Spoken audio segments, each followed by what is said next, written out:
Heading डाल लो सभी लोग, प्रीपोजिशन। आर्टिकल्स कंप्लीट हो गए थे ना, आज नया टॉपिक स्टार्ट हो रहा है, प्रीपोजिशन। कोई जान सकता है, बता सकता है प्रीपोजिशन क्या होता है? बताओ प्रीपोजिशन क्या होता है? मान लो कभी सुना है प्रीपोजिशन? तुम लोगों ने सुना है? क्या होता है प्रांशी? नहीं पता? कोई बता सकता है? अरे फिर भी कुछ तो कहीं ना कहीं तो पढ़ा ही होगा। प्रीपोजिशन क्या होता है? डेफिनेशन या समझा सको, कुछ भी नहीं पता?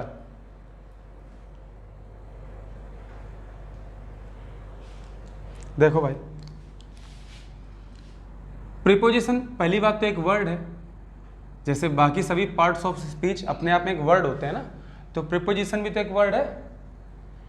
अब ये प्रीपोजिशन करता क्या है? ये एक वर्ड होता है जो रिलेट करता है, लेकिन रिलेट किसको करता है? इस पोजीशन को, ठीक है ना, which relates the position of a word to another word. बात समझ में आई कि नहीं आई? है ना, 12th स्टैंडर्ड वगैरह में 9th 10th में ये पढ़ाया जाता है। A word which is placed before a noun और pronoun to show its relation with another noun और प्रोनाउन इज कॉल्ड प्रीपोजिशन।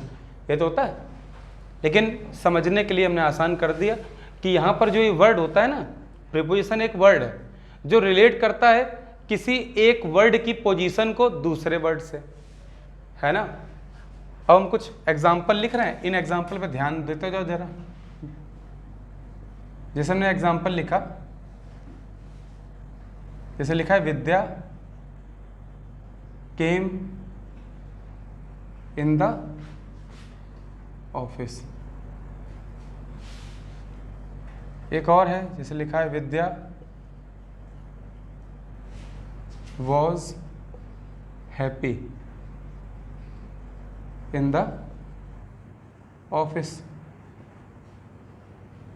एक सेंटेंस और है,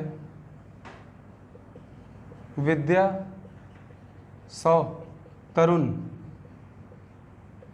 इन द ऑफिस। और एक सेंटेंस और है, Vidya in the office saw Tarun. ये 4 सेंटेंस हैं। इन 4 सेंटेंसेस की हेल्प से हम समझेंगे प्रीपोजिशन क्या होती। और ध्यान रखो, ये एक ऐसा टॉपिक है कि तुमने इसको समझ लिया तो जितने भी प्लॉट होल्स थे, जहां हमने बिना लॉजिक दिए कोई भी चीज़ तुम्हें बता दी कि ऐसा होता है, तुम्हें ध्यान होगा ना। अधिकतर जगह तुम लॉजिकली बताया कि कैसे टेक प्लेस कर रही है वो कंडीशन, कई जगह हमने कह दिया कि ऐसा ही होता है। जो ऐसा ही होता है, जितने भी बचे थे ना, वो प्रीपोजिशन में कंप्लीट हो जाएंगे लगभग, ठीक है ना। तो जैसे हमने सेंटेंस लिखा है, विद्या केम इन द ऑफिस। इस सेंटेंस में खासियत देखो, पहली बात तो हमने कहा कि प्रीपोजिशन जो होते हैं, इसकी परिभाषा क्या है कि एक वर्ड को जोड़ते हैं। ध्यान रखना, जो वर्ड होता है वो अपने आप में एक नाउन या प्रोनाउन होता है। क्या होता है? नाउन या प्रोनाउन। ये बात समझ में आ रही कि नहीं? जैसे कोई मेरे पास एक वर्ड है, नाउन या प्रोनाउन, कोई भी एक शब्द है, नाउन या प्रोनाउन, प्रीपोजिशन इसके पहले आएगा ना? नहीं आएगा? परिभाषा तो यही कहती भाई कि प्रीपोजिशन कहाँ आएगा? इसके पहले। अब खासियत देखो कि यहाँ पर जो मेरा ऑफिस आ रहा है, ये द ऑफिस या ऑफिस, ये अपने आप में एक नाउन नहीं है क्या? बताओ, नाउन है ना? इस सेंटेंस में ये तो नाउन, ये भी नाउन है, ये एक वर्ब है। ये इन क्या है? इस नाउन से पहले आ रहा ना। और तुम्हारे लिए अभी तक जितने भी तुमने पार्ट्स ऑफ स्पीच पढ़े हैं, उनमें किसी भी कैटेगरी में फॉल नहीं करता। करता है क्या? नहीं करता है तो इतना ही समझ लो कि यही क्या है? प्रीपोजिशन। अब तक हम सारे तो पढ़ चुके हैं। क्या तुम आर्टिकल नहीं जानते हो? क्या नाउन नहीं जानते हो? Pronoun, adjective, verb, adverb, conjunction जानते हो ना, तो बचा क्या? प्रीपोजिशन। और इंटरजेक्शन, इंटरजेक्शन में संबोधन होता है, वो तो होंगे नहीं, एक्सक्लेमेशन मार्क आएगा, तो ये क्या बच गया? प्रीपोजिशन। और परिभाषा से भी क्या है, ये एक वर्ड को दूसरे वर्ड से जोड़ता है, एक वर्ड की पोजीशन से पहले आकर, तभी तो इसको प्रीपोजिशन बोलते हैं, ठीक है ना। तो इसकी पोजीशन से पहले आता है ये इन, ठीक है ना। तो हमारा इन क्या हो गया यहाँ पर? प्रीपोजिशन। बोलो हुआ कि नहीं हुआ? तो अगर ये प्रीपोजिशन है तो ये इस वर्ड से इस वर्ड को जोड़ रहा है, ये प्रीपोजिशन। और ये वर्ड क्या अपने आप में? वर्ब। तो हमने क्या देखा कि जो ये नाउन था, ये वाला वर्ड जो नाउन था, ये वाला वर्ड क्या है? नाउन है। नाउन की जगह प्रोनाउन भी हो सकता है, नहीं हो सकता? प्रीपोजिशन इसके पहले लगता है और इसके ठीक पहले क्या आ सकती है? वर्ब। नहीं आ सकती क्या? क्यों भाई, क्या इसके ठीक पहले यहाँ वर्ब नहीं आ सकती? कौन कह रहा नहीं आ सकती? बताओ, आ सकती है ना। सेकेंड सेंटेंस देखो, सेकेंड सेंटेंस में Vidya was happy in the office. Vidya इस सेंटेंस में नाउन है क्योंकि नाम है। वॉज क्या अपने आप में प्रांसी? कौन सी वर्ब? कौन सी वर्ब है लक्ष्मी? ये लिंकिंग वर्ब। क्या ये? Linking verb. हैप्पी क्या है लक्ष्मी? हैप्पी क्या है? एडजेक्टिव। हैप्पी एक्शन वर्ब है। वाह, ये है पढ़ाई। हैप्पी एक्शन वर्ब है। हैप्पी, सैड, गुड, बैड, ये तुम्हारे एक्शन वर्ब्स हैं। ये क्या है? एडजेक्टिव। एडजेक्टिव क्यों है? क्योंकि विद्या के लिए तो आया कि विद्या खुश थी, तो विद्या को क्वालिफाई नहीं कर रहा है क्या ये वर्ड? क्वालिफाई कर रहा है सेंटेंस के सब्जेक्ट को, जो कि एक नाउन है, तो एडजेक्टिव हुआ। या आप कुछ भी बोल दिया जो मना है।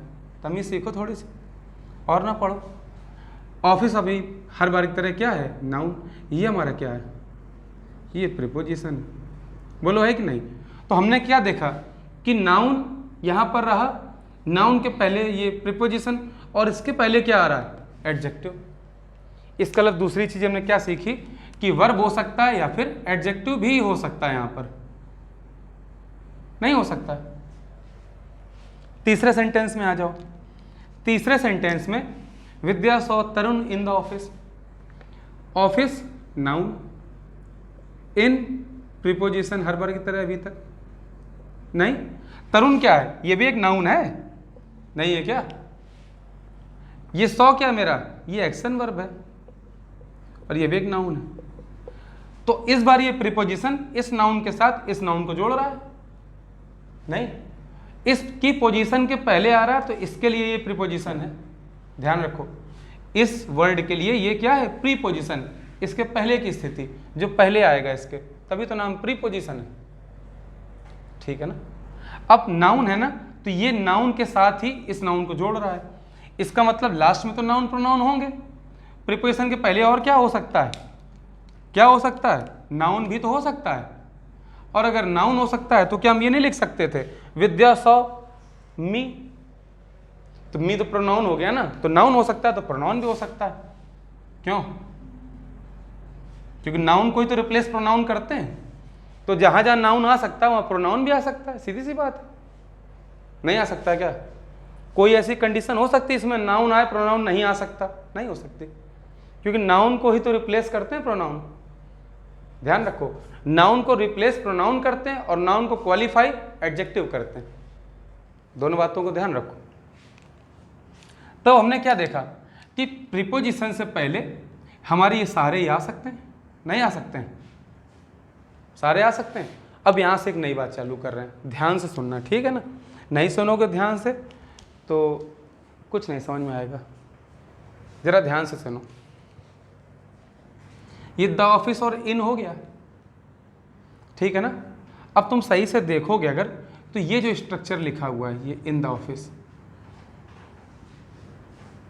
ठीक है ना। तुम अच्छे से जानते हो कि ये इन द ऑफिस किसको क्वालिफाई कर रहा है? इसी को, केम को तो क्वालिफाई कर रहा है, क्योंकि केम के लिए तो आया है ये। क्यों? इसी केम के लिए तो आया है। यहां पर देखो इन द ऑफिस और ये एडजेक्टिव से जोड़ा हुआ है, तो ये पूरी जो फ्रेज है ये किसके लिए आ रही है? ये हैप्पी के लिए ही तो आ रही है। दैट मीन्स हैप्पी को क्वालिफाई कर रही है। ऑफिस में थी, हैप्पी थी, शायद बाहर ना हो, है ना। इन द ऑफिस केम, आया ही तो ऑफिस में। तो इन प्रीपोजिशन के साथ जब इसको मैंने मिला दिया तब तो ये फ्रेज बन गई, क्योंकि शब्दों का समूह है। अगर ग्रुप ऑफ वर्ड्स हो तो उसको हम क्या बोलते हैं? फ्रेज। तो ये अपने आप में फ्रेज हुई। अब तुम्हें ध्यान होगा, यही फ्रेज को हम क्या बोलते थे? Adverbial phrase. क्यों? क्योंकि ये देखो वर्ब को क्वालिफाई करती थी, और ये क्या थी? Adverb of place. ध्यान है कि नहीं ध्यान है? और हमने इसका दूसरा नाम लिया था एडवर्बियल फ्रेज ऑफ प्लेस, स्थान के लिए एडवर्बियल फ्रेज। एडवर्बियल फ्रेज क्यों है? क्योंकि इस केम वर्ग की विशेषता ही तो है ये। यहां पर ये जो फ्रेज आ रही है ना, ये वर्ब को क्वालिफाई कर रही, इसलिए क्या बनी जाके? Adverbial phrase. बोलो बनी कि नहीं? तो अपने आप में ये जो आया, ये मेरा क्या एडवर्बियल फ्रेज नहीं? बताओ। अच्छा, एडवर्बियल फ्रेज। बोलो, है ना? आगे देखो, इसके बाद ये इन द ऑफिस, यहां पे ये वाला रेड वाला जो है, ये वाली क्या है? ये क्या है? ये इस एडजेक्टिव को क्वालिफाई करेगी ना। तो एडजेक्टिव को जो क्वालिफाई करती है वो क्या होती है? वो भी एडवर्ब होती है ना। हमने कहीं बोला ही वॉज वेरी हैप्पी, तो ही की क्वालिटी क्या है? ही को क्वालिफाई कौन कर रहा है? हैप्पी। और हैप्पी को भी क्वालिफाई कौन कर रहा है? Very. She is a very talented girl, तो गर्ल को क्वालिफाई क्या कर रहा है? टैलेंटेड। और टैलेंटेड को भी क्वालिफाई कौन कर रहा है? वेरी। तो गर्ल नाउन है, नाउन को क्वालिफाई करने वाला एडजेक्टिव, और एडजेक्टिव टैलेंटेड को कौन क्वालिफाई कर रहा है? वेरी एडवर्ब हुआ। हुआ कि नहीं हुआ? तो इस एडजेक्टिव को अगर ये क्वालिफाई करा, ये भी एडवर्ब हुआ, लेकिन फ्रेज के फॉर्म में, तो क्या ये भी एडवर्बियल फ्रेज नहीं हो गई? हुई ना। किसको नहीं समझ में आया? अगला देखो, अब देखो यहां पर देखना ध्यान से। अभी देखो इन द ऑफिस लिखा है, वही नाउन है, वही प्रीपोजिशन, वो तो हमेशा फिक्स रहेंगे। अब लेकिन ये नाउन की क्वालिटी बता रहा है ना, इस नाउन को तो क्वालिफाई कर रहा है ये। अगर ये तरुण को क्वालिफाई कर रहा है, तरुण तो नाउन है, तो नाउन को क्वालिफाई कौन करता है? एडजेक्टिव। लेकिन ये एडजेक्टिव किस फॉर्म में आया? फ्रेज के फॉर्म में ना, तो ये क्या हो गया? एडजेक्टिवल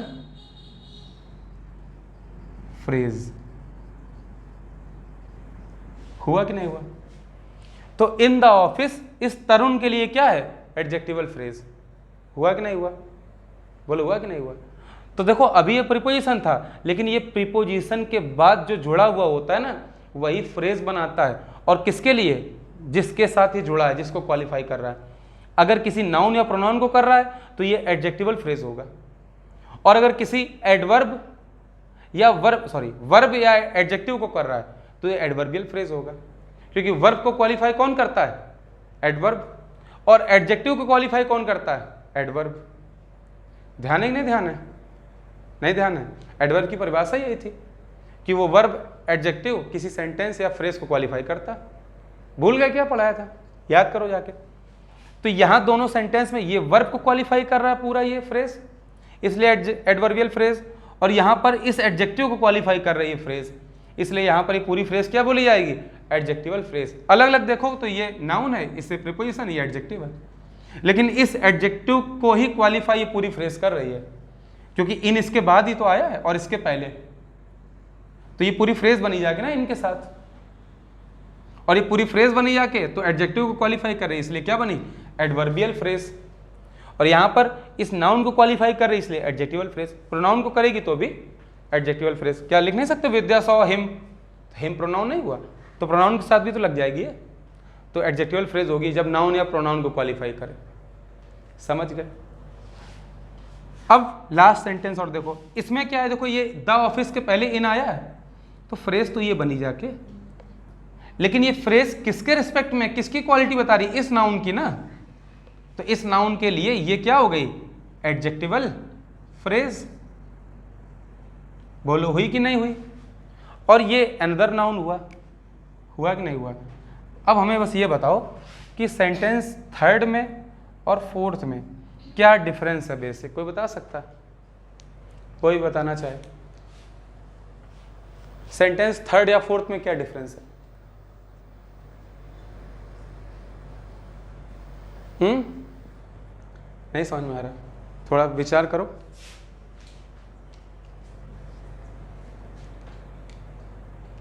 तो लोग विचार करो, तब तक एक चीज़ और बता दे रहे हैं तुम्हें। हमें अब क्या समझ में आया कि जब ये पूरा अपने आप में एक फ्रेज बन जाएगा, एक साथ देखा जाएगा, प्रीपोजिशन प्लस ये नाउन या प्रोनाउन, तो अपने आप में पूरा फ्रेज हुआ। लेकिन जब ये फ्रेज इस नाउन और प्रोनाउन के साथ क्वालिफाई हो रहा होगा, इसको क्वालिफाई करेगा, तो इसको हम क्या बोलेंगे? Adjectival phrase.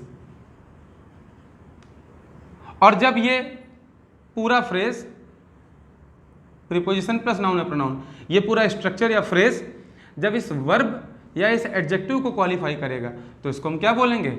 एडवर्बियल या एडवर्ब फ्रेज। कोई डाउट किसी को? कोई डाउट किसी को? नहीं ना।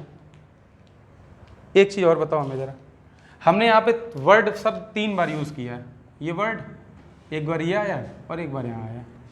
क्या तुम इस तीनों में बता सकते हो कौन सा वर्ड कहाँ पे है? ध्यान समझ लो तुम बस। अच्छा चलो, हमने इसको 1 नंबर दे दिया, इस वाले को 2 नंबर, इसको 3 नंबर। तो बताओ इनमें 1 2 3 कौन सा है? कोई बताना चाहेगा? बताओ।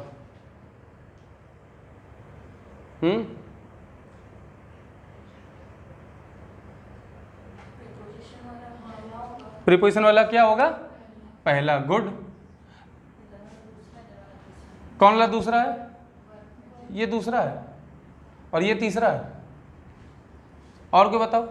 सही है इनकी बात? अरे बेवकूफों, देखो, अ word which relates the position, जो पोजीशन को रिलेट कर रहा है तो पहला वर्ड है ना। प्रीपोजिशन तो रिलेट कर रहा है, प्रीपोजिशन ही तो रिलेट कर रहा है, तो प्रीपोजिशन के लिए एक वर्ड, मतलब ये वाला वर्ड इसके लिए आया है, प्रीपोजिशन के लिए। विच relates the position of a word, यही तो इस वर्ड की पोजीशन को तो रिलेट कर रहा है, तो ये वर्ड तो यहां लिखा हुआ है ना, इसकी पोजीशन को तो रिलेट कर रहा है पहले आके इसके। टू अनदर वर्ड, ये अनदर वर्ड कौन सा है? ये 3 नंबर वाले हैं, इसमें कोई भी हो सकते हैं। वर्ब है या एडजेक्टिव है तो आगे का स्ट्रक्चर एडवर्बियल फ्रेज कहलाएगा, और नाउन या प्रोनाउन है तो एडजेक्टिवल फ्रेज कहलाएगा। समझ गया? अब तो कोई डाउट नहीं। अब जल्दी से बताओ इसमें क्या अंतर है? कहाँ एडवर्बियल फ्रेज है बैल? ये नाउन के लिए, ये देखो जानवर को लिख तो दिया है नाउन के लिए, अरे इस नाउन को क्वालिफाई कर रही तो ये एडजेक्टिवल फ्रेज हुई ना। यहां भी तो इस नाउन को क्वालिफाई कर रही है जुड़ के, तो एडजेक्टिवल फ्रेज ही तो हुई, एडवर्ब कहाँ है? हम कह रहे हैं इसका अंतर क्या है समझने का, ये बताओ भाई। दोनों सेंटेंस सेम है क्या? Vidya saw Tarun in the office या Vidya in the office saw Tarun? दोनों में अंतर है, समझो इस बात को। जैसे मान लो ये ऑफिस है, ये ऑफिस है ओ, Vidya saw Tarun in the office, तो तरुण कहाँ था? इन द ऑफिस। तरुण ही तो इन द ऑफिस है, ये तरुण है टी। लेकिन विद्या का पता नहीं, विद्या ऑफिस में भी हो सकती है, ऑफिस के बाहर से भी हो सकती है। ये विद्या जी है, क्या ये विद्या? इन्होंने तरुण को देखा है, तरुण को ऑफिस में देखा है इन्होंने। बात समझ में आ रही कि नहीं आ रही? क्यों भाई? आ रही ना। लेकिन दूसरी कंडीशन क्या है? दूसरी कंडीशन में विद्या इन द ऑफिस, अब ये विद्या कहां पे है? विद्या कहां है? ये ऑफिस में है विद्या, और इसने तरुण को देखा, तरुण हो सकता है बाहर हो, मतलब ये पक्का पता है कि विद्या ऑफिस में है, लेकिन तरुण कहाँ है? हो सकता है बाहर, हो सकता है अंदर हो, एक अलग चीज हो गई। Vidya saw Tarun in the office, और दोनों एक दूसरे को देख लें तो Vidya and Tarun saw each other in the office. समझ गए? अब ऐसी कंडीशन आ जाए कि विद्या अंदर है, तरुण बाहर है, और दोनों एक दूसरे को देख रहे हैं, तो Vidya and Tarun saw each other, one was inside the office and one was outside of the office. ये तो बोलने की भाषा है। क्लियर हुई सबको ये बात? कोई डाउट किसी को? नोट करो जल्दी से। नोट कर लिया? चलो आगे बढ़ते हैं। देखो हम समझ में आ गया ना? क्यों भाई, कोई डाउट है किसी को? डाउट हो तो वीडियो को दोबारा से देख लेना जाके, ठीक है? अपने आप समझ में आ जाएगा।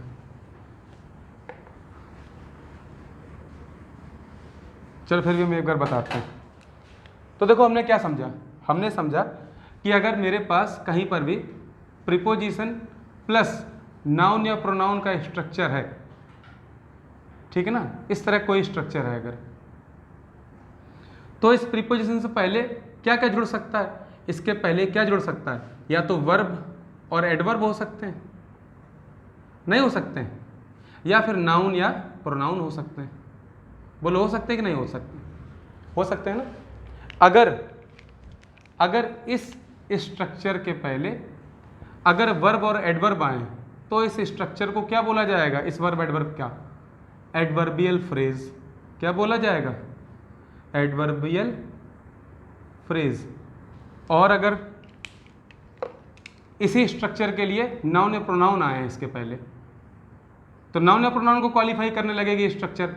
अब इस स्ट्रक्चर को क्या बोला जाएगा? क्यों? अब इसे बोला जाएगा एडजेक्टिवल फ्रेज। किसी कोई डाउट है भाई? बताओ, कोई भी डाउट हो इसमें? यही तो बताया। हम कुछ सेंटेंस लिख रहे हैं, जरा ध्यान से उनको समझना। जैसे हमने लिखा पहला सेंटेंस,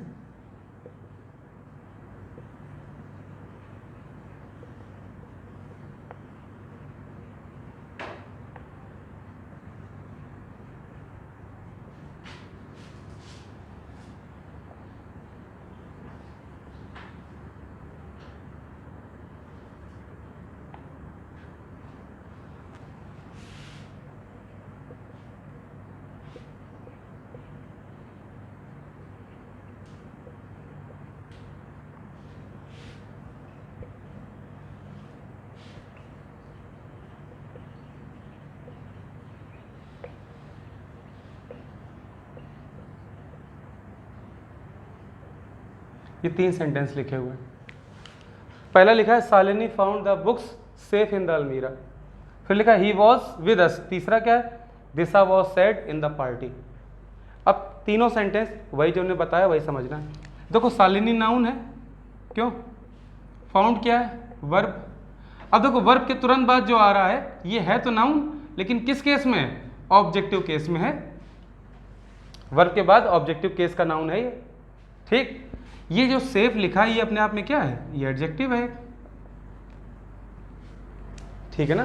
हम एक सेफ गेम खेलना चाहते हैं आज, सुरक्षित गेम खेलना चाहते हैं। सेफ एडजेक्टिव नहीं हो गेम के लिए, तो ऐसे समझ लिया करो, बना लिया करो, है ना। कुछ सेंटेंस में यूज़ करके देखा करो कि ये कहाँ सही बैठ जाएगा, ठीक है ना। लेकिन यार ही प्लेड द गेम या ही प्लेड सेफली बोलोगे ना, ही प्लेड सेफ नहीं होगा, सेफ एडजेक्टिव है क्योंकि ही प्लेड सेफली होगा, ठीक है। आगे देखो, तो ये बाद में आ गया। अब ये देखो इन द अलमीरा लिखा है, ये इन हमारा प्रीपोजिशन, द अलमीरा ये क्या है? अपने आप एक नाउन। बोलो है कि नहीं? तो इस बार जो हम बता रहे तब तक, यहाँ तक का जो स्ट्रक्चर है तुम्हारा ये वाला इन द अलमीरा, ये इन प्रीपोजिशन किसको ऐड कर रहा है? इस सेफ को अलमीरा से, अलमीरा के पहले लगकर। तो अलमीरा के लिए प्रीपोजिशन है, बोलो है कि नहीं? तो ये वर्ड इस सेफ और इस अलमीरा को जोड़ रहा है, और ये सेफ क्या निकल गया? एडजेक्टिव। इसका मतलब एडजेक्टिव को ही क्वालिफाई कर रही है पूरी फ्रेज, समझ रहे हो। और अगर एडजेक्टिव को क्वालिफाई कर रही है तो इसको हम क्या बोलेंगे? Adverbial phrase. क्लियर होगी बात? कोई डाउट किसी को? आगे देख लो फिर से। ही क्या है? अपने आप में प्रोनाउन है। वॉज क्या है? Linking verb. विद प्रीपोजिशन किसके लिए? इस नाउन या प्रोनाउन के लिए ना, यहां प्रोनाउन दिया है इस बार, तो इस प्रोनाउन के लिए ये प्रीपोजिशन तो है ना। और अगर ये प्रीपोजिशन है तो ये वाला जो स्ट्रक्चर है ये वाला पूरा, ये किस फॉर्म में होगा? देखो वॉज लिंकिंग वर्ब है तो हमें इसको आगे वाले को देखना पड़ेगा, क्योंकि ही के लिए तो लिंकिंग वर्ब आ रही है। तो ये पूरा स्ट्रक्चर किसको जोड़ रहा है? अब इस ही प्रोनाउन को। तो प्रोनाउन को क्वालिफाई करेगा ना ये स्ट्रक्चर, ये नहीं वर्ब को क्वालिफाई करेगा। लिंकिंग वर्ब में नहीं देखा जाता है, वो हम मेन वर्ब में देखते हैं, ऐसा एक्शन वर्ब में या मेन वर्ब में, है ना। लिंकिंग वर्ब में क्या होता है? लिंकिंग वर्ब तुमने देखा ना, मैंने बताया था, ही इज इंटेलिजेंट। तो इंटेलिजेंट क्या इज है क्या? ही इंटेलिजेंट है ना, ही के लिए लिंक कर रहा है इंटेलिजेंट। तो ही इज इंटेलिजेंट, वह होशियार है, बुद्धिमान है। तो इंटेलिजेंट एडजेक्टिव ही का है, ना कि इज का। समझ रहे कि नहीं समझ रहे? तो इसी प्रकार वॉज लिंकिंग वर्ब है तो इसको नहीं देखना, ये किसके लिए है, इस प्रोनाउन के लिए। और नाउन या प्रोनाउन को अगर क्वालिफाई करे कोई फ्रेज तो उसको हम क्या बोलेंगे इस बार, एडजेक्टिवल फ्रेज। नहीं बोलेंगे, बताओ बोलेंगे ना। लास्ट देखो लिखा है Disha was sad in the party, तो द पार्टी क्या है, नाउन, ये प्रीपोजिशन हो गया। तो ये प्रीपोजिशन इसको इससे जोड़ रहा है, ये क्या है अपने आप में, ये एक एडजेक्टिव है, क्यों भाई नहीं है क्या। और अगर एडजेक्टिव को ये पूरी फ्रेज जोड़ रही है तो इस फ्रेज को हम क्या बोलेंगे, क्या बोलेंगे, एडजेक्टिवल फ्रेज या एडजेक्टिव फ्रेज। ये चीज अब तक हमने बताई है। कोई डाउट है किसी को, किसी को कोई समस्या हो, समझ में भी आया होगा तो नोट कर लो जल्दी से। आगे देखो, इसमें कोई डाउट है, क्यों क्यों भाई, बहुत अच्छी बात है। देखो अब क्रम आगे बढ़ाते हैं थोड़ा सा। एक सेंटेंस हम लिख रहे हैं, चलिए फ्रेज लिखते हैं पहले। एक फ्रेज लिखी हुई है,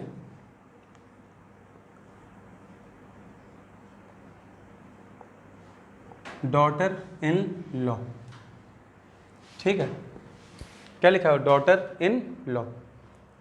अब तुम ये बताओ, जब हमें इसका प्लूरल बनाना होता था, क्या बनाते थे, प्लूरल, तो हम क्या करते थे प्लूरल बनाने के लिए, जो इसमें मेजर वर्ड होता है, क्या होता है, मेजर वर्ड, मुख्य शब्द, हम उस मुख्य शब्द में एस या एस लगा देते थे। क्यों भाई, एस या एस में लगा देते थे, सॉरी एस या एस लगा देते थे, और ये क्या बन जाता था, प्लूरल। बोलो यही होता था कि नहीं। तो हम करते क्या थे, मेजर वर्ड क्या है, डॉटर है ना, तो डॉटर्स इन लॉ होता था। बोलो होता था कि नहीं। लेकिन आज तुम्हें इसका स्ट्रक्चर समझ में आएगा ऐसा क्यों होता है। वहाँ तुमने सीख लिया था, तो एक प्लॉट होल हुआ कि नहीं जो हमने नहीं बताया था, बस ये कहा था मेजर वर्ड में लगा दो, लेकिन क्यों लगाना है इसमें, आज क्लियर करो। ये इन क्या है अपने आप में, प्रीपोजिशन, क्योंकि ये क्या है अपने आप में, एक नाउन नहीं है। लॉ माने कानून नहीं होता है क्या, होता है, और नाउन के पहले प्रीपोजिशन है। तो ये वाला वर्ड क्या है, ये वाला वर्ड बताओ क्या है, ये वर्ड क्या है बताओ, ये वर्ड क्या है, ये भी तो एक नाउन है। तुमने इस पूरे स्ट्रक्चर को इस नाउन से जोड़ा है इन के द्वारा, तो ये एक फ्रेज हुई जो इस नाउन की क्वालिटी बता रही, और जो नाउन को क्वालिटी बताता है उसको हम क्या बोलते हैं, एडजेक्टिव। फ्रेज के फॉर्म में एडजेक्टिवल फ्रेज हो जाएगी। क्यों भाई, हो जाएगी ना। क्या तुमने कभी भी किसी एडजेक्टिव का प्लूरल बनाया है, गुड का गुड्स होता है क्या, हैप्पी का हैप्पीज बनाया है क्या, नहीं ना। प्लूरल तो नाउन के बनते हैं ना, और इसी वजह से प्लूरल बनाने के लिए हम इसमें नहीं लगाएंगे कुछ भी, किसमें लगाते हैं, इस वर्ड में लगाते हैं, क्योंकि नाउन का प्लूरल होता है ना कि एडजेक्टिव का, इसलिए डॉटर्स होता है। क्लियर हुई बात आज की नहीं, अच्छा लगा, समझ में आया, भूलोगे तो नहीं इस बात को। इसलिए अब क्या हो जाएगा इसका प्लूरल, क्या हो जाएगा प्लूरल, इसका प्लूरल हो जाएगा डॉटर्स इन लॉ। अच्छा लक्ष्मी, इसका दूसरा नाम क्या होता है, ध्यान है, हम इसको क्या बोलते थे, हम इसको बोलते थे क्या, क्या बोलते थे इनको, इन सभी को क्या बोलते थे, पूरे स्ट्रक्चर को बता सकता कोई, डैश लगा कैसे, ये भी नहीं ध्यान, बहुत बढ़िया, इसको बोलते थे कंपाउंड नाउन। क्या बोलते थे, कंपाउंड नाउन। तो कंपाउंड नाउन के फॉर्म में बताया था, कंपाउंड माने संयुक्त होता है, जब नाउन को संयुक्त कर दिया गया हो। ये लॉ अपने आप में एक अलग शब्द नहीं है क्या, ये इन अपने आप में एक अलग शब्द नहीं है क्या, क्या डॉटर एक अलग वर्ड नहीं अपने आप में, तीनों अलग अलग वर्ड है ना। डॉटर माने पुत्री होता है, इन माने में होता है, लॉ माने होता है कानून या नियम होता है, लेकिन जब ये तीनों मिल गए ना तो बिल्कुल एक डिफरेंट अर्थ दे दिया। क्या डॉटर इन लॉ का मतलब पुत्री में कानून हो सकता है, या कानून में पुत्री, नहीं ना, इसका मीनिंग ही बदल गया। डॉटर इन लॉ मतलब वधू, बोलो हुआ कि नहीं हुआ। तो अगर डॉटर इन लॉ माने वधू हुआ तो समझ में नहीं आई बात की नहीं, क्यों, पॉज कर दो 1 मिनट। अब ठीक हो, चलो आगे देखो। तो लिखा है डॉटर्स इन लॉ, तो ये प्लूरल बन गया। तो हम क्या कह रहे थे, कंपाउंड नाउन मतलब क्या होता है, जब कई नाउन संयुक्त होकर एक बिल्कुल अलग ही मीनिंग क्रिएट कर दें। तो डॉटर, इन लॉ, तीनों ने मिल के क्या बना दिया, पुत्र वधु या वधु, है ना, समझ रहे हो ना। तो बिल्कुल मीनिंग अलग हो गई ना, जबकि डॉटर माने पुत्री होता है, लॉ माने कानून होता है, फिर भी मिल के एक शब्द बना दिया। तो ऐसे को हम क्या बोलते हैं, कंपाउंड नाउन। अच्छा, एक और जैसे लिख दिया, जिसने बोला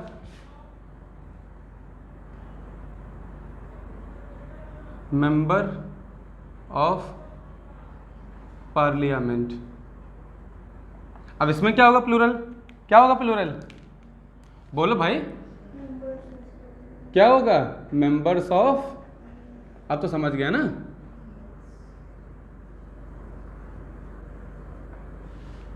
क्लियर।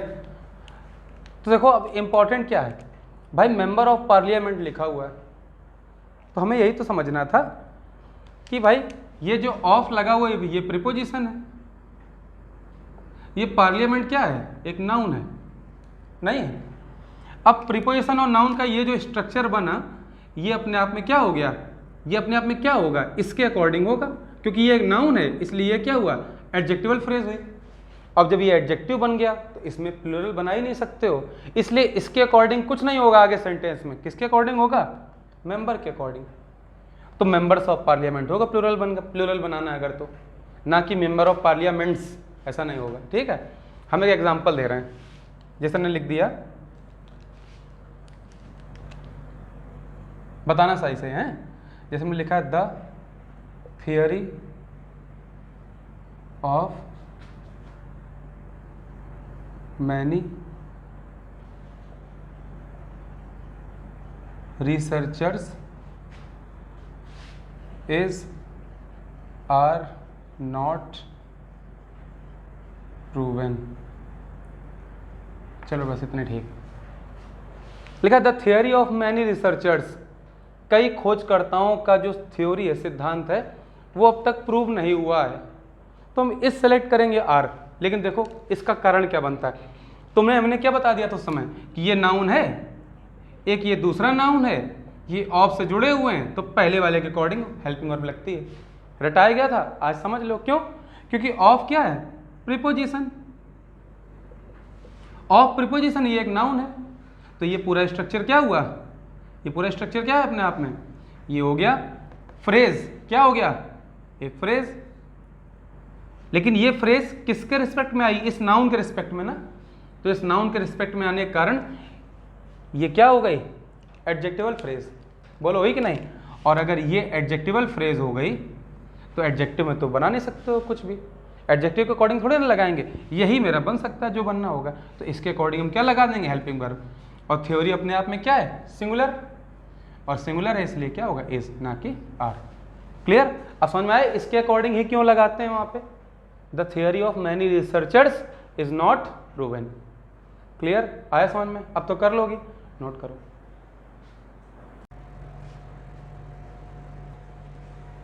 ये नोट कर लिया सभी ने, देखो आगे।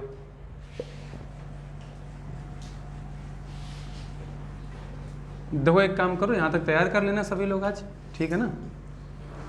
अब इसको कल पढ़ाएंगे, ठीक है। कोई समस्या है किसी को, नहीं ना। चलो अगली क्लास में मिलते हैं।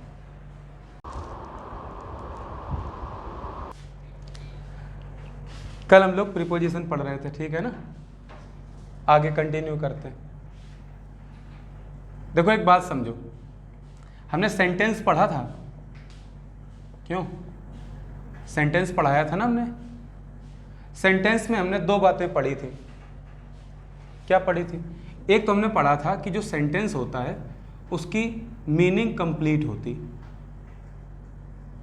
है ना, सेंटेंस की जो मीनिंग होती है वो कंप्लीट होती है। और दूसरा सेंटेंस में इंपॉर्टेंट होता है अरेंजमेंट, ठीक है ना। अगर मीनिंग कंप्लीट है तो अरेंजमेंट तो होगा होगा, है ना, अरेंजमेंट ऑफ वर्ड्स।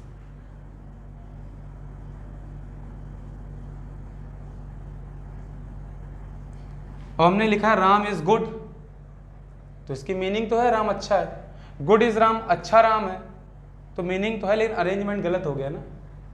क्या होगा, Ram is good, good is Ram थोड़ी ना हो जाएगा। क्लियर।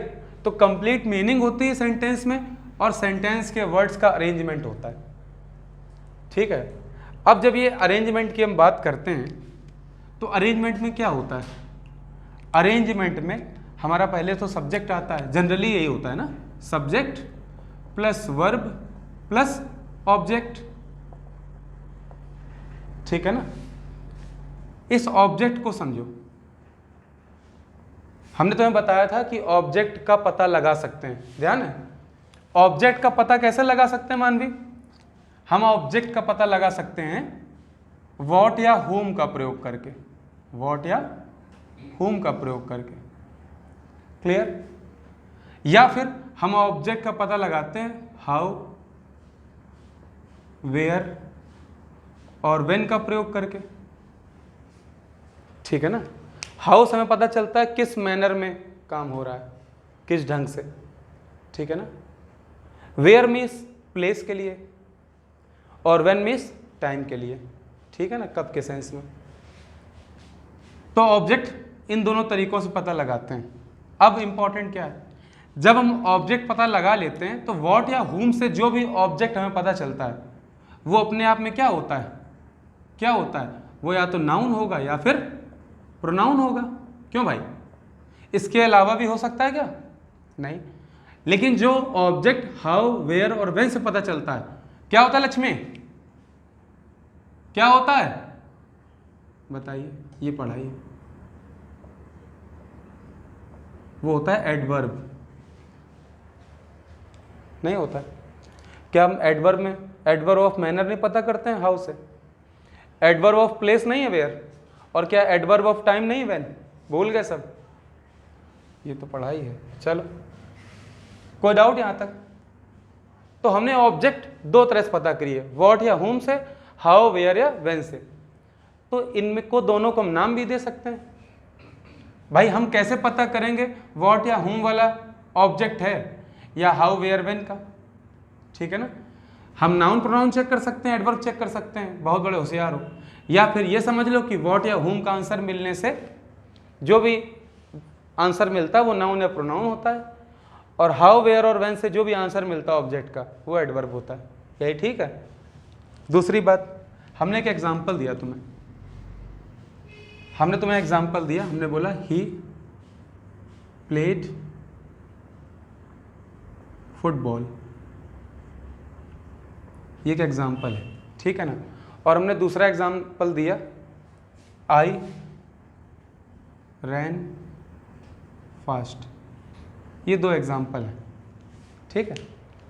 ही प्लेड फुटबॉल में भाई ये तो सब्जेक्ट है, ये वर्ब है, यहां भी ये सब्जेक्ट है, ये वर्ब है, आगे ऑब्जेक्ट होगा। लेकिन ध्यान से देखना, ये जो ऑब्जेक्ट है ना, ये वाला फुटबॉल वाला, हम ही प्लेड हाउ से निकालेंगे क्या? क्या ये हाउ का आंसर है? क्या ये वेयर का आंसर है? व्हेन का है? नहीं। ही प्लेड वॉट, ये वॉट का आंसर ही तो है। कोई तुमसे पूछेगा उसने क्या खेला, ही प्लेड वॉट, तुम आंसर दोगे he played football. That means what का आंसर ही फुटबॉल है, और फुटबॉल तो तुम जानते हो फुटबॉल एक क्या है, नेम है। नहीं, एक आकृति जो गोल होती है जिससे खेलते हैं उसको फुटबॉल कहते हैं। नहीं तो फुटबॉल क्या एक नाउन नहीं हुआ? तो हमें पता चल गया ना, वॉट लगाने से क्या पता चलेगा, नाउन। क्लियर। प्रोनाउन भी हो सकता है, ही वेंट विथ राम, समझ रहे हो कि नहीं? तो राम क्या, ही वेंट विद हुम बोलोगे ना, किसके साथ गया, राम के लिए हुम लगाओगे वहां पे, तो he played with Ram. He played with Ram, वो राम के साथ खेला। ही प्लेड विद मी, तो मी भी तो ऑब्जेक्ट हुआ, नहीं हुआ क्या? मी किससे मिल रहा है, ऑब्जेक्ट से मिल रहा है ना। ऑब्जेक्ट में क्या लगाने से, ही प्लेड विद हुम, तुमने कहा मी, तो प्रोनाउन भी हो सकता है ना। तो कुल मिला के यहाँ तो ये नाउन है, लेकिन हम जान गए कि वॉट या हुम लगाने से नाउन और प्रोनाउन पता चलते हैं, और ये अपने आप में क्या है, ऑब्जेक्ट। इसी पर तो कार्य हो रहा है। वर्ब किसके लिए है, इस वर्ब का ऑब्जेक्ट क्या है, फुटबॉल खेलना। ठीक है ना। इस प्ले वर्ब का ऑब्जेक्ट क्या है, फुटबॉल। क्लियर।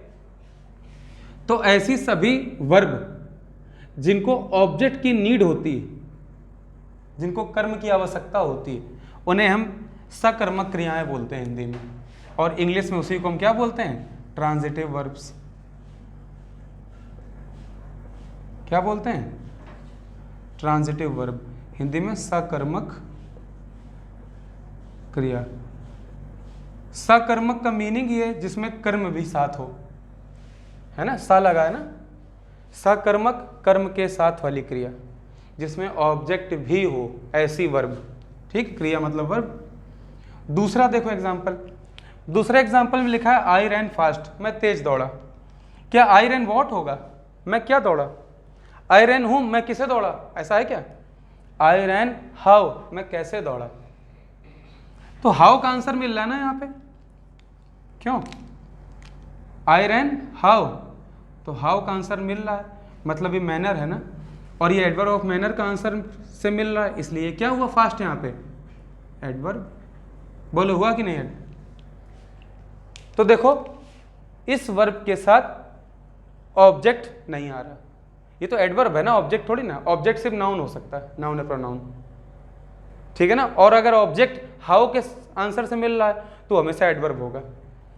तो ये ट्रांजिटिव वर्ब में क्या होता है, कर्म होता है, और कर्म कैसा होता है, नाउन या प्रोनाउन के फॉर्म में। इसमें क्या नाउन या प्रोनाउन के फॉर्म में आ रहा है ऑब्जेक्ट, तो इसलिए इस वर्ब को हम क्या बोलते हैं, रैन वर्ब को यहाँ क्या बोला जाएगा, अकर्मक क्रिया। इसमें कर्म ना भी लगाओ तो भी सही है, आई रैन, मैं दौड़ा, ना बताओ किस मैनर में, समझ गया कि नहीं। तो ध्यान रखना डायरेक्ट ऑब्जेक्ट आएगा इसके तुरंत बाद, डायरेक्ट ही, कुछ नहीं लगा होगा, कुछ भी नहीं आ रहा होगा। तो ये वर्ब क्या हो जाएगी मेरी, intransitive verb, that means Hindi में अकर्मक क्रिया। कोई डाउट किसी को बताओ भाई, किसी को समस्या आ रही हो, आयुषी कोई दिक्कत है। तो हमने अच्छे समझ लिया कि जब भी ट्रांजिटिव वर्ब आ रही होगी, क्या आ रही होगी, ट्रांजिटिव वर्ब, तो उसके बाद ट्रांजिटिव वर्ब के बाद मेरा क्या आएगा, क्या आएगा बताओ, क्यों, ट्रांजिटिव वर्ब के बाद क्या आएगा, ट्रांजिटिव वर्ब के बाद क्या आएगा, ऑब्जेक्ट आएगा, डायरेक्ट नहीं आएगा। तो ट्रांजिटिव वर्ब के तुरंत बाद हमेशा क्या आता है, ऑब्जेक्ट आता है।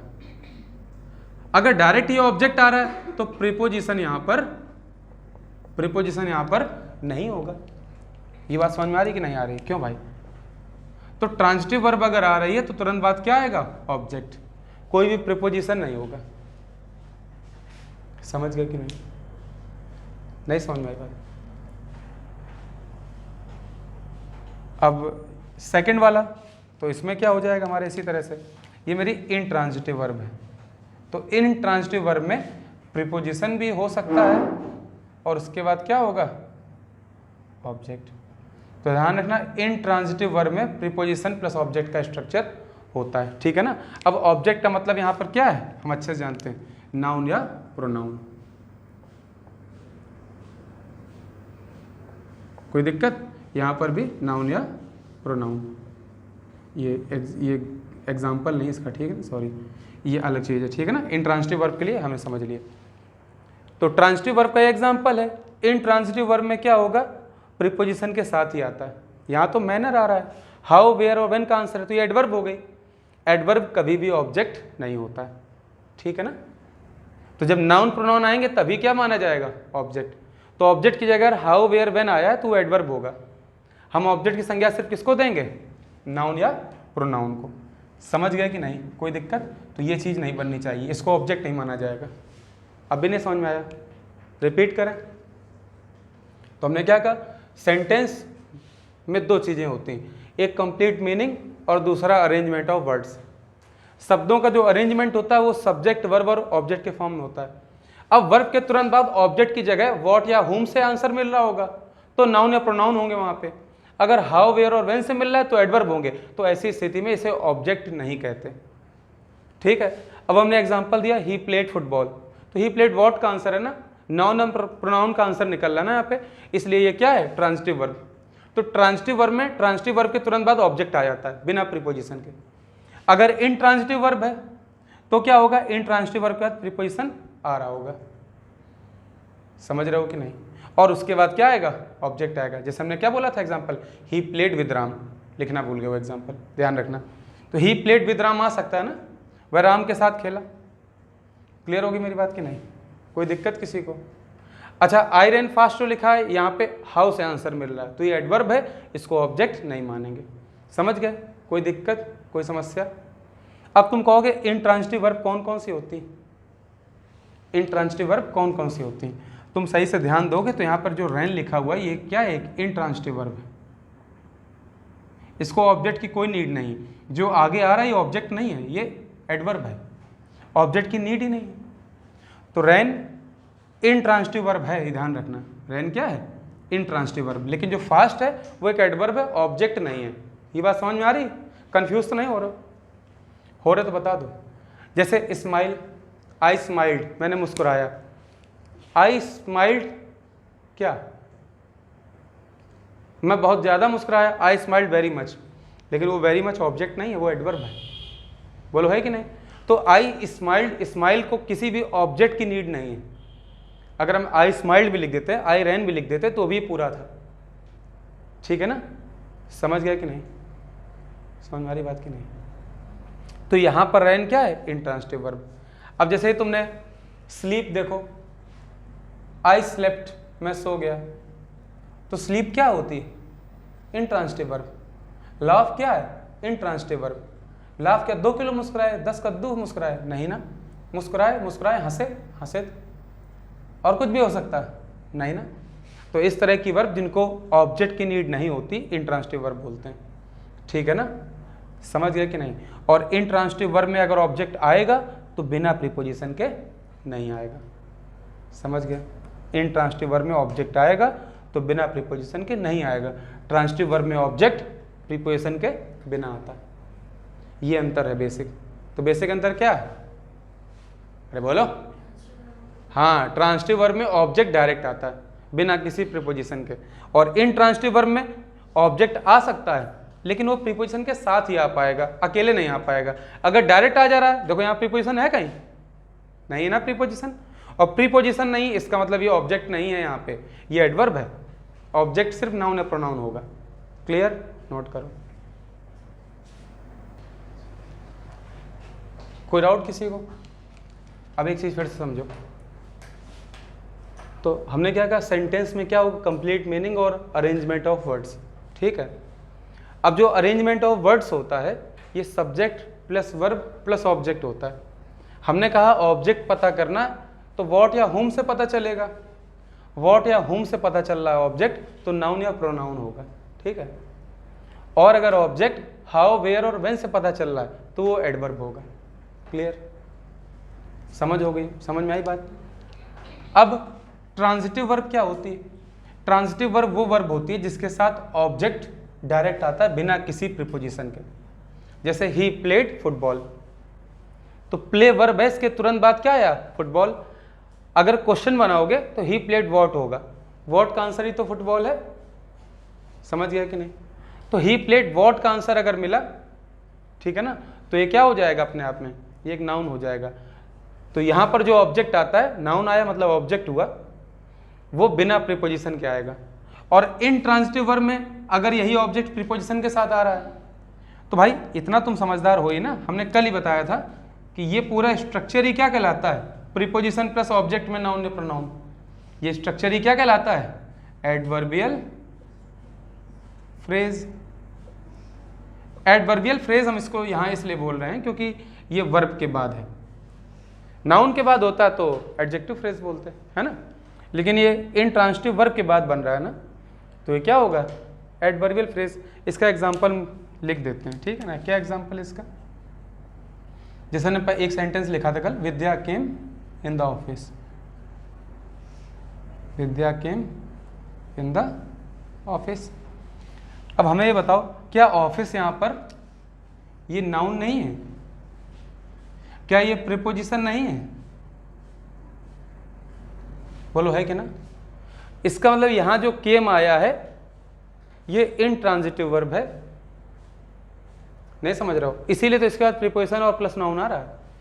अब प्रीपोजिशन नाउन का यही स्ट्रक्चर तो एडवर्ब कहलाता है, दो वर्ड है इसलिए फ्रेज बोल दिया जाएगा, ठीक है ना, एडवर्बियल फ्रेज। लेकिन यहाँ जो वर्ब आ रही है केम, ये क्या है अपने आप में इंट्रांजिटिव वर्ब, क्योंकि इसके तुरंत बाद प्रीपोजिशन और प्लस ऑब्जेक्ट आया। तो प्रीपोजिशन के साथ जो ऑब्जेक्ट जुड़ा होता है इसी को एडवर्ब बोलते हैं। तो यहाँ पर क्रॉस करने से अच्छा क्या लिख लोगे, प्लस क्या आएगा, प्रीपोजिशन प्लस एडवर्ब। तो यहाँ जो ऑब्जेक्ट होता है ये वाला ऑब्जेक्ट, ये प्रीपोजिशन प्लस एडवर्ब से बनता है। और एडवर्ब कैसे पता चलती है हमें, कैसे पता चलती है, हाउ, वेयर और व्हेन से। अब तो कोई डाउट नहीं है, समझ में आया। तो इंट्रांजिटिव वर्ब प्लस क्या होगा यहाँ पे, एडवर्ब होगा, ठीक है ना। और किसके द्वारा जुड़ेगा ये, प्रीपोजिशन के द्वारा, ठीक है ना। तो चाहो तो प्लस पी प्लस एडवर्ब लिख लेना, ठीक, अब सही है। नोट कर लिया। देखो इसके कुछ सेंटेंस लिख रहे हैं तो तुम्हें इनकी मीनिंग क्लियर हो जाएगी, ठीक है ना। एक नई चीज़ और बताएंगे जो हमने पहले तुम्हें रटाई थी, ठीक है ना। रटने वाला सारा सिस्टम जो पहले किया था वो सब क्लियर हो जाएगा इससे। हम एक्सरसाइज लिख रहे हैं, मेरे साथ साथ नोट करते जाओ जल्दी से।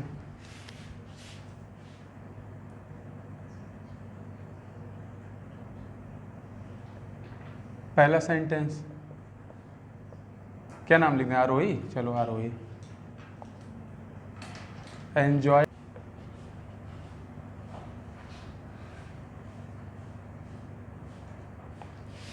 देखो इन सेंटेंसेस को ध्यान से, ठीक है, हम बता रहे हैं, ध्यान सुनो। नोट कर लिया सभी ने, ध्यान से समझना। तो ट्रांजिटिव और इंट्रांजिटिव का तुम्हें अंतर क्लियर हो जाएगा, और साथ ही साथ एक और नई चीज़ सामने आएगी जो पहले तुमने रटी थी। क्या, देखो आरोही एंजॉयड द पार्टी लिखा हुआ है। एंजॉय क्या है, वर्ब है, क्यों, वर्ब के तुरंत बाद आ रहा है ना। आरोही एंजॉयड वॉट, वॉट का आंसर ही तो पार्टी है, आरोही ने पार्टी को एंजॉय किया। तो अगर ये वॉट का आंसर है, किसका आंसर है, वॉट का, तो ये अपने आप में नाउन या प्रोनाउन हुआ। अभी यहाँ पर तो ये नाउन है, क्यों भाई, नाउन हुआ कि नहीं हुआ। तो नाउन ही तो ऑब्जेक्ट होते हैं, तो वर्ब के बाद तुरंत ऑब्जेक्ट आया, तो ये ट्रांजिटिव वर्ब बनी जाके एंजॉयड। मतलब हमें समझ में क्या आ गया कि एंजॉयड जो वर्ब होती है, एंजॉय जो वर्ब है, ये अपने आप में एक ट्रांजिटिव वर्ब है, क्योंकि इसके तुरंत बाद ऑब्जेक्ट आ सकता है। कहीं अगर तुमने नहीं लगाया वो तुम्हारी गलती, लेकिन ट्रांजिटिव वर्ब है ये, ठीक, क्योंकि इसको ऑब्जेक्ट मिलना चाहिए। अगले सेंटेंस में देखो तुमने क्या गलती कर दी, तुमने यहाँ पर इन और लिख दिया, सेंटेंस का अर्थ ही बदल गया। अब ये पार्टी यहाँ पर नाउन तो है, आरोही एंजॉयड, वेयर का आंसर ही तो इन द पार्टी है, नहीं है। तो इन प्रीपोजिशन के साथ हम कल ही सीख चुके हैं कि नाउन और जोड़ दिया तो ये हमारा एडवर्ब बन जाएगा। तो ये सब मेरा क्या हो गया, एडवर्बियल फ्रेज, क्यों भाई, एडवर्बियल फ्रेज। और हम अच्छे से जानते हैं कि वेयर का आंसर क्या है, पूरा पूरा इन द पार्टी। तो हमने एडवर्ब में तो सीखा था ना ये बात कि वेयर का आंसर क्या है, जो भी वेयर का आंसर है वो एडवर्ब होगा।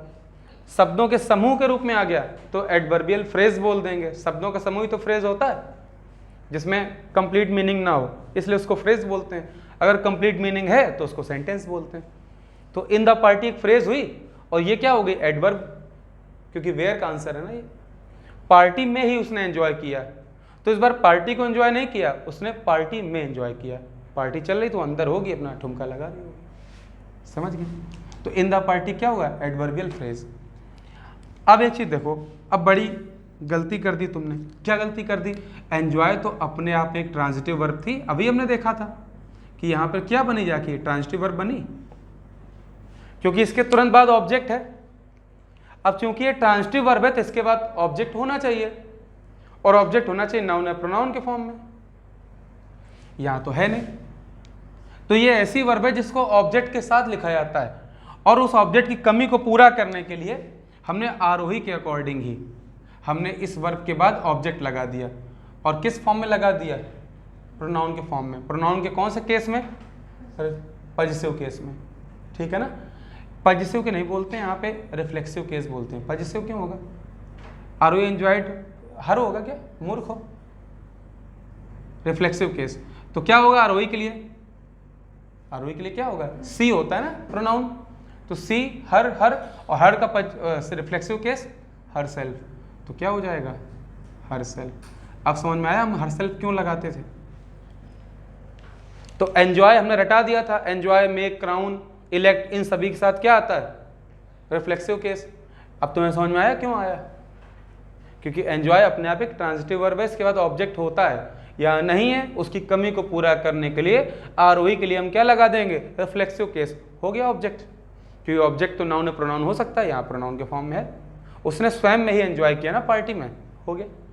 अब बाकी 2 सेंटेंस तुम करके दिखाओगे, मैं जल्दी से करो, जल्दी। देखो भैया कर लिया है ना, किसने नहीं किया है, सभी ने कर लिया, बहुत अच्छी बात है, नहीं आए तो देख लो। देखो आगे फिर से, आई इंट्रोड्यूस्ड अंकिता यस्टरडे, तो इंट्रोड्यूस ये वर्ब तो है, कौन सी है, आई इंट्रोड्यूस्ड होम, होम का आंसर ही तो मिल रहा है अंकिता, क्यों भाई, होम का आंसर क्या है अंकिता, इसका मतलब अंकिता क्या है यहाँ पे, नाउन, नाउन तो है ही वैसे भी अंकिता है क्योंकि नाम है, तो ऑब्जेक्ट हमें मिल गया ना। अगर ऑब्जेक्ट मिल गया होम के आंसर से, इसका मतलब ये वर्ब क्या है, एक ट्रांजिटिव वर्ब हुई, बोलो हुई कि नहीं।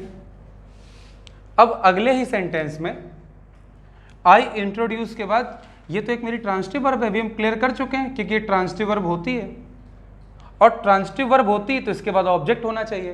क्या वो ऑब्जेक्ट है यहाँ पे, नहीं। तुम कह रहे हो यस्टरडे ऑब्जेक्ट है, तो यस्टरडे ऑब्जेक्ट नहीं है, क्योंकि आई इंट्रोड्यूस्ड व्हेन का आंसर है यस्टरडे, व्हेन का आंसर ही तो है,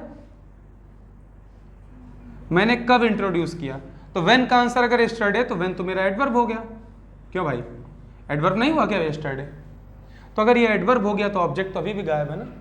तो ऑब्जेक्ट की कमी को पूरा करने के लिए हम आई का रिफ्लेक्सिव केस लेके आएंगे, जो कि क्या होता है, माई सेल्फ। तो आई इंट्रोड्यूस्ड माई सेल्फ यस्टरडे, मैंने स्वयं को कल इंट्रोड्यूस किया था, क्लियर। सेम ऐसे ही अगला भी है, Ananya killed in the garden, I killed a snake, मैंने एक सांप को मारा, तो स्नेक ऑब्जेक्ट हुआ, किल्ड के तुरंत बाद आया, हम जानते ही एक ट्रांजिटिव वर्ब है, ट्रांजिटिव वर्ब है, ऑब्जेक्ट आना चाहिए, लेकिन ऑब्जेक्ट तो है नहीं, ये जो आ भी रहा है प्रीपोजिशन के साथ जो नाउन आ रहा है, ये ऑब्जेक्ट आ रहा है, ये तो मेरा एडवर्बियल फ्रेज हो गया। अगर ये मेरा एडवर्बियल फ्रेज हो गया तो इसका मतलब अभी मेरे पास ऑब्जेक्ट नहीं है, जबकि वर्ब ट्रांजिटिव है, तो इस ट्रांजिटिव वर्ब के अर्थ को पूरा करने के लिए ऑब्जेक्ट चाहिए, और उस ऑब्जेक्ट के लिए हम अनन्या के लिए क्या लगा देंगे, अनन्या का ऑब्जेक्टिव केस क्या हो जाएगा, हर सेल्फ। ही होता तो हिमसेल्फ, दे होता तो देयर सेल्फ्स, ठीक है ना, SELVES, सेल्फ का भी प्लूरल हो जाएगा। तो इनको यूज किया करो सेंटेंसेस में, गलत मत किया करो, ठीक है ना। अगर कोई बोल रहा take care of yourself, अगर किसी सिंगुलर के लिए बोल रहे हो तो योर सेल्फ होगा, हम तुमसे कह रहे हैं अपना ध्यान रखना, तो take care of yourself होगा। लेकिन बहुत सारे लोगों से कह रहे हैं तुम सभी अपना ध्यान रखना, तो take care of yourselves होगा, SELVES, तब वहाँ F नहीं लिखेंगे, समझ गए, नोट करो। आगे बढ़ते हैं, देखो हम सिंगल यूज करेंगे प्रीपोजिशन को, तो प्रीपोजिशन का यूसेज पढ़ने जा रहे हैं, ठीक है ना, कि किस तरह से हम प्रीपोजिशन को यूज कर सकते हैं। अब प्रीपोजिशन को यूज करने के लिए हमने कुछ कैटेगरी बना ली, ठीक है ना, कुछ कैटेगरी में अध्ययन करेंगे। तो हेडिंग डाल सकते हो यूसेज ऑफ प्रीपोजिशंस, और किस तरीके से होगा ये भी समझ लो। लिखना बाद में, पहले इधर देखो, ठीक है ना। तो इसकी 3 कैटेगरी हम बना रहे हैं, ठीक है ना। एक तो हम पहली कैटेगरी बना रहे हैं जनरल प्रीपोजिशंस, क्या बना रहे हैं, जनरल प्रीपोजिशन। दूसरी कैटेगरी हो रही है हमारी, वो हो रही है फ्रेज प्रीपोजिशन, या इसे तुम बोल सकते हो फ्रेजल वर्ब्स। क्या बोल सकते हो, फ्रेजल वर्ब्स। ध्यान है कि नहीं ध्यान है, पढ़ी थी फ्रेजल वर्ब्स। और तीसरी जो कैटेगरी होगी वो सुपरफ्लॉस कैटेगरी होगी। कौन सी होगी, सुपरफ्लॉस। सुपरफ्लॉस जानते हो, बताया तो पढ़ा है ना, सुपरफ्लॉस में अतिरिक्त शब्द लिखे होते हैं जिनका यूज नहीं होता है, वहाँ ही पढ़ेंगे हम सुपरफ्लॉस प्रीपोजिशन।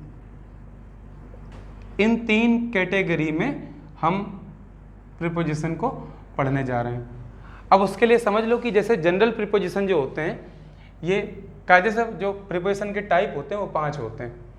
तो हमने क्या किया कि जनरल प्रीपोजिशन में 4 टाइप डाल दिए और फ्रेज प्रीपोजिशन को अलग कर लिया, ये 5वां टाइप है, ठीक है ना। तो हम लिख दे रहे हैं, ध्यान से देखो। जैसे पहला हमारा जो होता है वो होता है सिंगल प्रीपोजिशन। क्या होता है? Single preposition. दूसरा क्या होगा? Double preposition.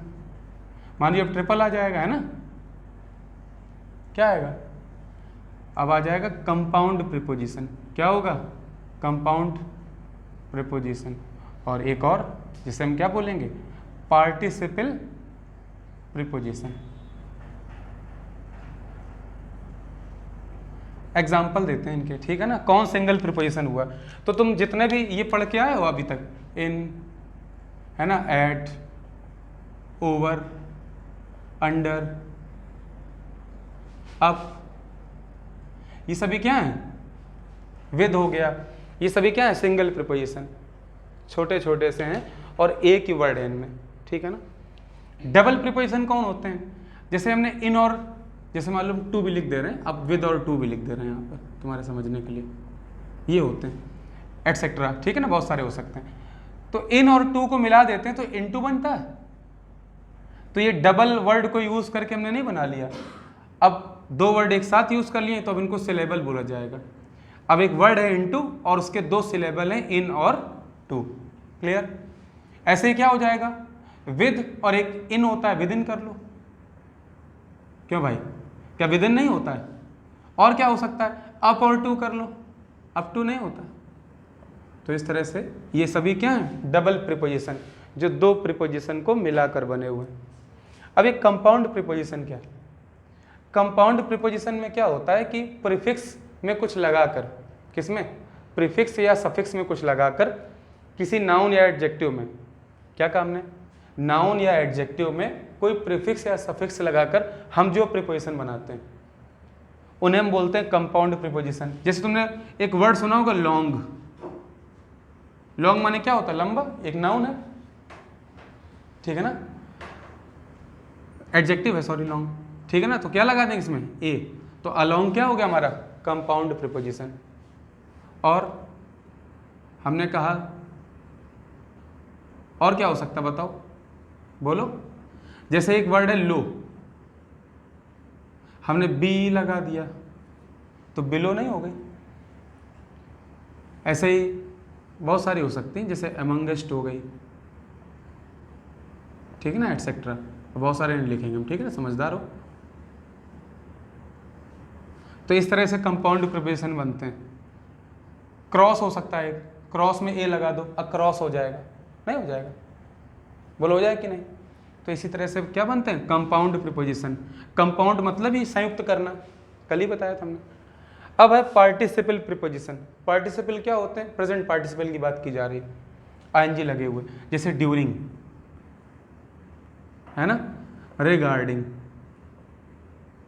और बना लो कंसीडरिंग, है ना, बहुत सारे हो सकते हैं।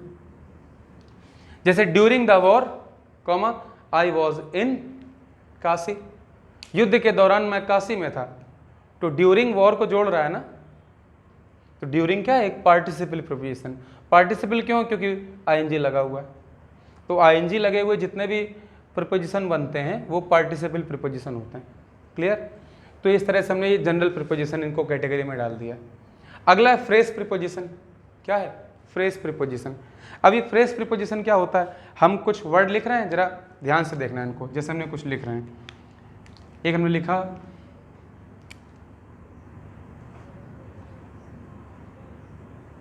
ब्रेक डाउन, एक हो गया ब्रेक समथिंग डाउन, ठीक है ना। और क्या लिख ले रहे हैं? और लिख लेते हैं break in, break in something, और ब्रेक अप, ब्रेक आउट। ये हुआ कि नहीं? दिख रहा है ना? इंक नहीं है, ब्रेक आउट। अब देखो हर जगह हमने एक वर्ब यूज की है, कौन सी? ब्रेक। ये भी break break break break break break, लेकिन आगे देखो प्रीपोजिशन आ रहे हैं, डाउन, एक वर्ड के बाद डाउन, इन, फिर से प्रीपोजिशन प्रीपोजिशन प्रीपोजिशन। और प्रीपोजिशन अलग अलग यूज करने से इस वर्ब की मीनिंग ही बदल जा रही है। इसी मीनिंग के स्ट्रक्चर को हम क्या बोलते हैं? फ्रेज प्रीपोजिशन या फिर फ्रेजल वर्ब्स, क्योंकि वर्ब के साथ प्रीपोजिशन आया है तो इसको, अब भाई फ्रेज तो है ही ना ये अपने आप में, तो फ्रेजल वर्ब्स ऐसी वर्ब जो फ्रेज के फॉर्म में हो, इनके तुरंत बाद प्रीपोजिशन लगा हुआ हो, या फिर इसको हम फ्रेज प्रीपोजिशन कैटेगरी दे दी। समझ गए? तो मीनिंग क्या है तुम्हारी? जैसे ब्रेक डाउन है, ब्रेक डाउन का मतलब क्या होता है? जैसे किसी एरिया में लाइट चली गई तो इलेक्ट्रिसिटी ने क्या किया? इलेक्ट्रिसिटी का ब्रेक डाउन हुआ है ना, उसकी फंक्शनिंग बंद हो गई, तो स्टॉप फंक्शनिंग।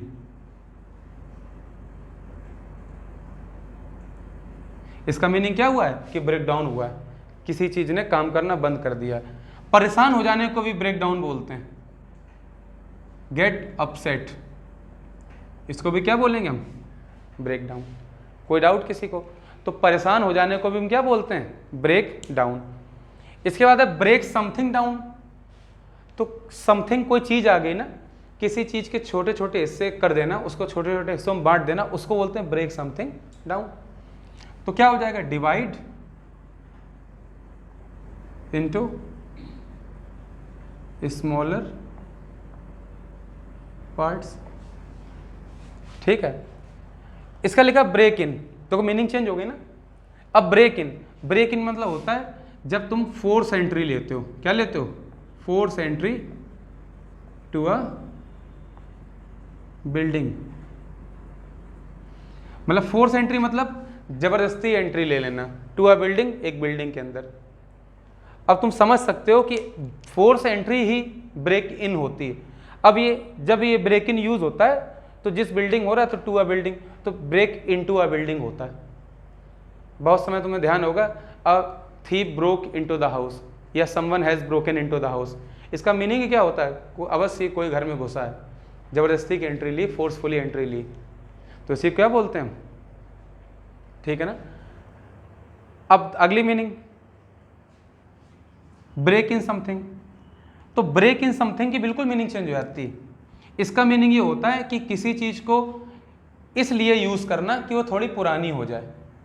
भाई तुम्हें तुरंत यूज नहीं करनी है, थोड़ा पुराना करके यूज करना है, तो इसलिए हम क्या बोलेंगे? Break something in. तो लिखना है क्या? तो किसी चीज को इतनी बार पहनना कि वो पुरानी फील होने लगे, है ना। To wear something a few times so that it can not be new, है ना, it does not look new.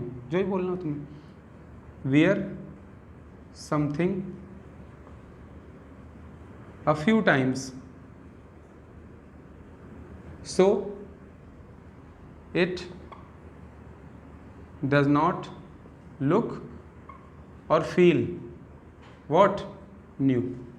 Clear? कोई दिक्कत? ब्रेकअप क्या होता है? ठीक है ना। ब्रेकअप का मीनिंग तो पता ही होगा। ब्रेकअप मतलब होता है किसी भी रिलेशनशिप को एंड कर देना। To end a relationship, end a relationship, समझ में आ जाएगा ना, ये ऊपर वाले का ही। ठीक है ना। तो रिलेशनशिप एंड करने को क्या बोलते हैं हम? ब्रेकअप। ठीक है ना। और तुमने देखा होगा ही ब्रोक आउट। ठीक है ना। ब्रोक आउट का मतलब होता है वह जोर से हंस पड़ा। ठीक है ना। एकदम से लाफिंग स्टार्ट करने को हम क्या बोलते हैं? क्या बोलते हैं? ब्रेकअप। तो स्टार्ट लाफिंग। तुम्हें ध्यान हो, एक टॉपिक पढ़ा होगा 10th में, अ लेटर टू गॉड। उसमें लेंचो नाम का एक होता है किसान, वो पत्र लिखता है। पत्र पहुंचता है किसके पास? डाकिये के पास। डाकिया उसको लेके जाता है कहाँ? डाकपाल के पास, पोस्ट ऑफिस का जो मैनेजर होता है। जब वो देखता है तो वो क्या तो उसमें क्या लिखा होता है? He broke out, the post office manager who was a amicable fellow, जो एक मैत्रीपूर्ण फेलो था, ही स्टार्टेड आउट लाफिंग, या ही ब्रोक आउट लिखा था। तो ब्रोक आउट का मीनिंग ये था कि उसने हंसना प्रारंभ कर दिया। तो start laughing that means breakup. अभी ब्रेक आउट क्या होता है? ब्रेकआउट मीन्स होता है एस्केप। क्या होता है? एस्केप। मान लो कोई कैदी है, वो जेल से भाग जाए, तो कैदी ने क्या किया? ब्रेकआउट किया। तो देखो break break break break break break, हर बार वर्ब तो सेम है ना, लेकिन प्रीपोजिशन चेंज होने से सभी मीनिंग चेंज हो गई। क्या सेम मीनिंग आई? क्या काम करना बंद करना और बच निकलना एक मीनिंग है क्या? क्या परेशान हो जाना और रिलेशनशिप एंड करना एक चीज है क्या? नहीं, दोनों अलग अलग हैं। ब्रेक इन समथिंग को देखो जरा, किसी चीज को इतनी बार पहनना, मतलब एक दो बार चार बार पहनना जिससे वो पुरानी फील होने लगे, क्या ये मीनिंग हो सकती है इसकी ब्रेक डाउन की, फंक्शनिंग स्टॉप करने की? नहीं। तो फ्रेजल वर्ब्स इनको बोलते हैं या फ्रेज प्रीपोजिशन बोलते हैं। क्लियर? प्रीपोजिशन लगी हुई है इनमें और फ्रेज के फॉर्म में आई, इसलिए फ्रेज प्रीपोजिशन। अच्छा, एक चीज और, फ्रेज प्रीपोजिशन की एक खास बात और होती है, इनको तो हम फ्रेजल वर्ब बोलते हैं क्योंकि वर्ब के बाद हैं। जैसे एक होता है, एक चीज और भी कैटेगरी बनती है, जैसे फ्रेज प्रीपोजिशन में ही, फ्रेज प्रीपोजिशन में कई बार क्या होता है, प्रीपोजिशन आएगा प्लस वर्ब आएगी और प्लस उसके बाद भी प्रीपोजिशन आएगा। ये तो एक जनरल कैटेगरी है कि पहले वर्ब दी गई होगी, फिर क्या होगा? प्रीपोजिशन होगा। लेकिन पहले भी प्रीपोजिशन आ सकता है। जैसे ऑर्डर एक वर्ब है, लेकिन तुमने पढ़ा है ना क्या, इन ऑर्डर टू, किसी चीज के वास्ते, तो यहां भी प्रीपोजिशन, यहां भी प्रीपोजिशन, बीच में क्या है? एक verb. In addition to, addition noun होता है, एडवर्ब होती, तो इन एडिशन टू फिर से आ गया कि नहीं? समझ गया कि नहीं? तो preposition plus verb plus preposition का भी स्ट्रक्चर हो सकता है। जनरली वर्ब के तुरंत बाद जो प्रीपोजिशन आती है हम उसी को चेक करते हैं, और ये अपने आप में क्या होती है? यही फ्रेजल वर्ब होती है। ये फ्रेजल वर्ब नहीं है, ये फ्रेज प्रीपोजिशन है, लेकिन ये फ्रेजल वर्ब नहीं है। फ्रेजल वर्ब ये सारी, समझ गया अंतर दोनों में? नोट कर लो, ठीक है ना? तो एक काम करो, अब देखो सुपर फ्लॉज है, तो जब इसको हम पढ़ेंगे ना, तो इस कैटेगरी को हम तभी एक साथ पढ़ेंगे, ठीक है ना? इसमें सेंटेंस एग्जांपल देखेंगे। तो यहाँ तक सभी लोग प्रिपेयर कर लो, कल हम एक एक कैटेगरी पढ़ाएंगे और आगे बढ़ेंगे, ठीक है ना? मिलते हैं अगली क्लास में।